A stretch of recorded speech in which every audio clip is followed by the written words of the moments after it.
Canada's legal system fails the vulnerable. My experience with the Salvation Army Southview Heights. In May 2024, I reached out to the British Columbia Ombudsperson's office with serious concerns about double-dipping my rent and how I was treated at the Salvation Army Southview Heights.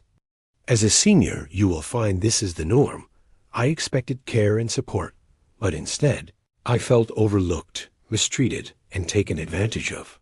On July 15, 2024, I received a response that left me deeply disappointed. The Ombudsperson's office stated they lacked the legal authority to investigate complaints about the Salvation Army. This is how the Salvation Army is able to mistreat those in their care without consequences.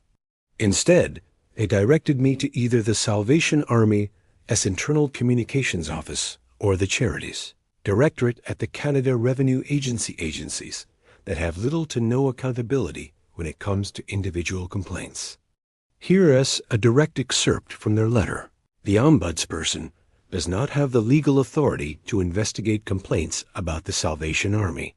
You may contact the following agencies to inquire if they may be able to assist you.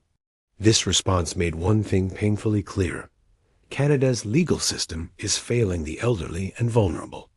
Despite raising serious concerns, I was left with no real path to justice.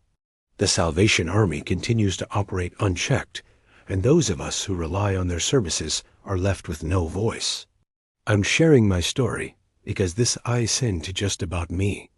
It is about every vulnerable person in the Salvation Army who has been ignored, dismissed, or failed by the system.